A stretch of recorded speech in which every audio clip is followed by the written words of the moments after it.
Hello everyone, Niev here, and we are back for another iteration of the Kami to Yokai Oracle. So this month my card was Yamori to Imori. I'm going to show the page here. So this is at the end. This book is all in French, as mentioned in the previous video. So I am using Google Lens to translate what's on the pages, but I'm also doing some of my own little study, and here it is. And some of that includes different websites.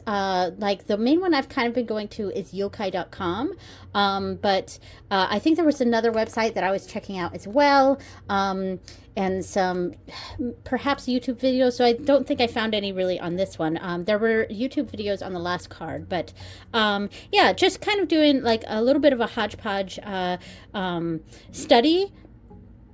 And I also got a book on Japanese folklore, and some of the beings that are in this deck are also in that book. So if they're in that, then I'll utilize it. The Imori was not in that deck or that book, so I didn't utilize that book. But yeah, so here is the page. I'll let you guys check that out if you know French, or you can Google Lens it. And there is another page, so I will turn the page in a second. And here's the other side. All right. So if you guys want to screenshot that, or if you know French, there you go. So I'm going to go ahead and put on screen the video, and it's going to be skinny because I film it for Instagram as well. So I'm going to put that on the screen in the center, and I will read what I have gleaned about the Yamori to Imori. So there we go. I'll put it on the screen now. So this one was a little bit tricky to study because the way this particular book is describing this being is as if they're two different entities, and I cannot find any information corroborating this take on the Imori. And the card is called Yamori to Imori, so the Yamori and the Imori, two separate types of beings. That said, and I'm going to get into like a little bit of Japanese, I guess, with this. So the kanji for the first one that is said Yamori, that's up. I'll put that up on the screen now. That's the kanji for Yamori. However, in Japanese, when they're talking about the yokai, they use that same kanji, but they use Imori instead of what's on the card for Imori. So I don't know if that makes sense. Basically, Yamori is this, and Imori is this. But when we're talking about the yokai, you just use this, but you call it Imori. I hope that made sense. Yeah, and that's what I was able to find with my research on this. I could not find any information whatsoever corroborating what this book says about how Yamori and Imori are separate beings or different beings. And here's the thing. One of these words means gecko, and one of the words means newt. But they're often used interchangeably in Japanese language and in the folklore as well. I think they were called something in the beginning, and then it eventually just became Imori. Yeah, so it's, yeah. And the book here describes them as two separate beings, though, that work together. But I have not been able to find any other information on that. So what I have found, I am just going to call them the Imori because that's what all of my research has said. So the Imori are geckos or newts who are inhabited by the spirits of warriors. They protect the land and water they reside in. They were discovered by a monk named Jingai in the Echizen province. One day he was, I gotta bring this closer to me to read, but one day he was approached by a tiny man. Jingai would not let the tiny man distract him from his monk duties, which offended the man. He called upon 10,000 more tiny people to beat Jingai up with canes. But then the gecko warriors showed up. Jingai, terrified, apologized to the little men and the geckos. And they spared Jingai if he swore to leave and never return. Once Jingai got back to his home, he chanted sutras to give the warriors a proper burial and to help release their spirits from the geckos. So, as far as how I have interpreted that for divination and for card reading, in regards to divination, I think this card represents protection and guardians. It also represents perseverance, adaptability, adaptability, and regeneration, because that's what, geckos and newts, they're lizards, so it's, regeneration, so that's where that came from there. So it's also represents battle mindset, or a one-track mind, being held back by the past, a memory, and that's coming from the fact that they are these geckos are inhabited by the spirits of dead soldiers, dead warriors, and bushido, etc. So it's like it's this memories of the past. So that's where being held back by the past and a memory, those memories of those soldiers, of those warriors, are inhabited by those geckos. So in regards to relationships, relationship type readings or questions, this card represents a past situation holding the couple back. It could represent battles and contention, a need for time to regenerate, or in a more positive sense, it could represent a person protecting you, because they are guardian energies. So, in regards to occupation or education, this again represents a warrior mindset. So stick to your guns, aggressive attitude, but an aggressive attitude that could be holding you back. So in regards to spirituality, so the Imori encourage focused chanting and meditation, as evidenced by Jingai doing the sutras to release the warriors. They do not wish to be disturbed, so they are telling you to not overstep in spiritual matters, do what is asked of you, or suffer the consequences, and they are general land and water spirits. And so in regards to advice, the Imori represent perseverance and adaptation, regeneration, etc. Let go of the past, adapt to a new reality, protect as a warrior does, and find peace with a situation, as the warriors attached to the geckos and the newts eventually found peace.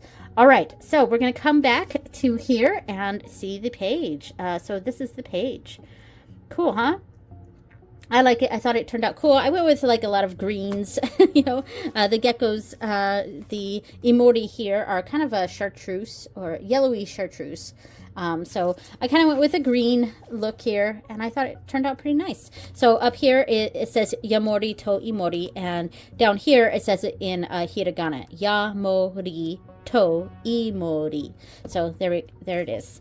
Yeah, and as I said, in general they're just called Imori, based on my research and what I could find about them.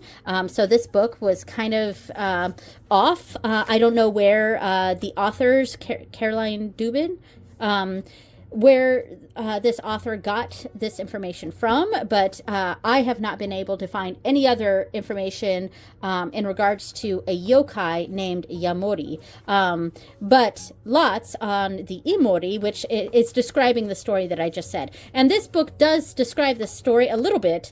It references the story, but it talks about how these are different beings, like two different types. Like one's a land protector and one's a water protector.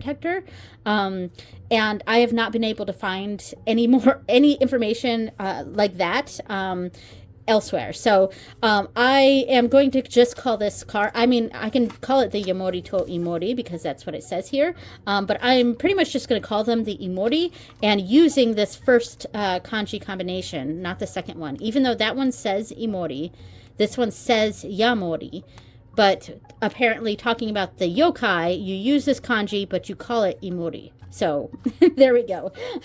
That's what I could find on that. So now we are going to, I'm going to go find a deck that I think will fit the energy of this, and we'll do a little reading. Okay, I just rummaged around my decks for a little bit, and I was going to pick the landscapes, the tarot landscapes, because these are land and water spirits, and so there's a lot of protection of the land, and environmentalism could have been a good keyword for this as well. So that was kind of where I was going with that, but it wasn't quite having the warrior aspect that I wanted from this, because even though these are very cute, they are actually warriors. They're spirits of warriors. So I wanted to have something that correlated with that. So I actually went with the Goblins and Gardens tarot, and I think this is fun. And I actually, I just recorded that tarot tag video. That's I think it's going up before this one, I think. And this was one of the decks that I used for that prompt, for one of the prompts in that one. And so it was kind of on my mind too. And I was like, you know what? This is kind of just right. This is exactly what we're looking for here. So it's got that, it's a collage of D&D imagery on top of garden imagery. Bringing in a little bit more light here. My curtains were closed a bit, so just adding a little bit more light to this. But yeah, so it is like D&D characters from old magazines that have been collaged on top of garden imagery. And so I think that actually kind of works for what these beings are. I mean, they are like little soldiers, little protectors of this land. And so I think that's perfect. So I am going to use that same spread that I used last time. I had to actually rewatch my video because I think I threw away the piece of paper that had all the prompts on it. But here's the prompts. So I have the prompts here. So I'm going to go ahead and shuffle this. And this reading, it's for the collective, I think, but since I pulled these cards each month, and this is my mystery card, it's mostly a reading for me, I guess. But I will try to read it more generally so that if it resonates with you, then great.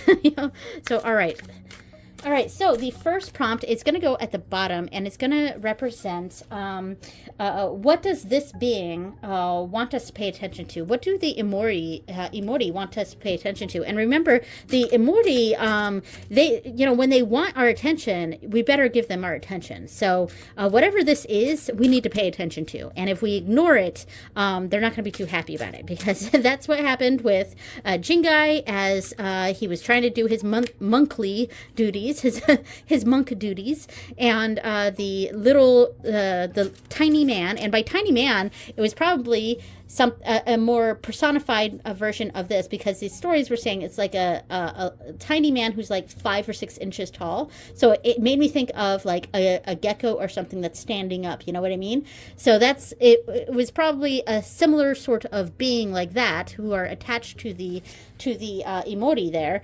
And so we got to pay attention to whatever it is they want to say to us. They want to get our attention. So what does this being want us to pay attention to? What do the Imori want us to pay attention to? All right, what do the Imori want us to pay attention to? We are going to go with this. This is the 6 of Coins. Okay. A certain amount of giving back. Is this in frame? I cannot tell because the device that holds my camera, the thing that holds my camera is right here. So I can't see anything right here. So I cannot see if this is center. I'm going to move it over a little bit so that I can actually see in camera. So it's going to be off center. All right, I'll have to zoom out, looks like. So there we go. All right, zoomed out a little bit, and I think everything is in frame. Sorry if it's not.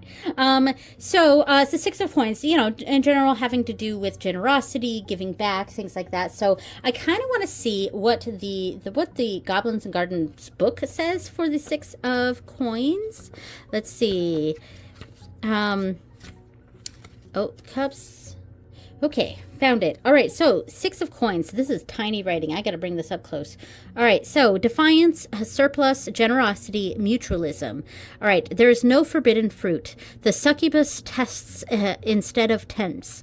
Her hard work is held in plenty. Her hard work is held in plenty of large lima beans. That's what we see here. All right, with an intent to challenge history, she shares because she can. Okay. So, surplus is cyclical. Someday she'll be down and out looking to others for help. Abundance exists in nature. Wealth is not inherently evil. It is greed and malice that corrupt. Share your harvests. Kindness will be returned to you in time. So, yeah, I like the share your harvest part there. That was actually a little difficult for me to read. I'm sorry that was so clunky. Maybe I won't read for the other ones. But, yeah, so, like, you know, I think of the 6 of coins as being that card of generosity, of giving back. And, here we have the succubus who's kind of like tempting us with these lima beans, and it's like, here, you want these lima beans? And is it a good thing or a bad thing? What is she tempting us with here? But maybe if we give something to her, she'll give those to us. And so that's kind of the energy that I'm getting with this is it is a bit of a give and take. It is a sharing, a cooperation. So the Imori are really telling us to cooperate and to be open to sharing our wealth, sharing our the things that we achieve. We need to think about the soldiers, the people who were fighting along with us. You know what I mean? Like, not necessarily soldiers, but like, the people around us who are fighting along with us, who are struggling together. Like, we need to think about our fellow man, and think about what we can do to lift others up. Especially when we're lifted up, we need to lift up in return. I hope that made sense. What I'm thinking makes sense in my head. I'm just not sure that it was coming out how I was wanting it to. So the next prompt here is what past experiences have led us to this lesson, to what the Imori wanted to tell us. So what in our past has sort of led to this? All right, we'll go with this card. All right, we have the seventh card in the Major Arcana, the Chariot. Yeah, anyway, so this is interesting. So maybe there's a lot of moving forward without really thinking about what's around us. And I'm looking at what's in this. Like, kind of like all this death, all this destruction that this person's kind of leaving behind here, because it's all these swords and maces and other types of weapons and all these things that are being left in the dust here. And while we're going to greener pastures, this is what we're leaving behind us. And so perhaps in our pasts, we have not fully paid attention to the impact that we have had as we've moved forward, just kind of thinking about ourselves and doing our own thing. We've not quite thought about what we're leaving behind. And, the Imori are telling us to pay more attention and to give and to share our successes with those that are, struggling through life with us. You know what I mean? All right. So the final prompt is, what advice does the Imori have for us moving forward? So what advice do we have moving forward? We were moving forward without considering what we were leaving behind. They want us to pay attention to that generosity level. So what is the advice going forward from the Imori? Okay, the Hermit. Interesting. There's a certain amount of perhaps self-reflection going on here. Or perhaps some sort of searching or, interesting. Because it's so funny because, this card feels very community focused to me. the Six of Coins. It feels very community focused. And then with our past, it's sort of a self-drive that we're going on. But then the advice is also sort of an individual sort of thing. It's less about community here. And interesting. Let me check this book real quick. We're on the right page. Okay, so The Hermit.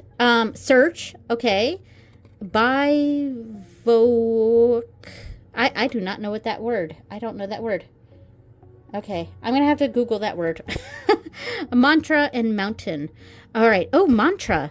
Oh, here we go. That's connecting to the story of the Imori and how Jingai had to say mantras, chants, sutras to release that past energy from the geckos, from the Imori. Yeah. So the destination is unknown, but the path reveals itself. All right. Okay. It's paying attention more to the path, because we're not paying attention to the path. We're just moving forward. We're like, this is like a looking far ahead kind of card to me, whereas this one is much more in the present. And it's this is more about the journey than the destination. And I think that's what the advice is here. And that's where I'm going with this. I almost don't even need to continue reading this, but I will anyway. So the destination is unknown, but the path reveals itself. There's always a voice calling. So leave, go inwards and upwards. Even ghosts take time away from haunts. Silence and solitude sharpen the senses. While the journey will no doubt be spiritual, the guiding light might not always be your own. Perhaps cold mountains will reveal themselves to you. Regardless, you have the most beautiful way of putting one foot in front of the other. And so, yeah, I think the feeling that I had on this is what's going on here. So in the past, it was more of a self-serving sort of a drive forward. The Imori want us to pay attention to what we're leaving behind and to pay attention to, that sense of generosity and to regard the other people that have struggled along with us. And the advice is to be more present in that path. Instead of focusing on that destination, we pay attention to the path we're traveling on. Pay attention to that journey more so than the destination. So I think that was a pretty good reading. So I kind of liked the Goblins and Gardens with the Imori here. I hope you guys did too. Yeah, and I think that's it, because there's not much else to do. These videos, the Kami to Yokai videos, are a little bit shorter. Most of my videos are about 45 minutes long, and this one is about 25. So there we go. And I hope you like the page that I decorated in here. So, and the video of me decorating it. So cool. All right. Thank you so much for watching, everyone. And I will see you next time. Bye.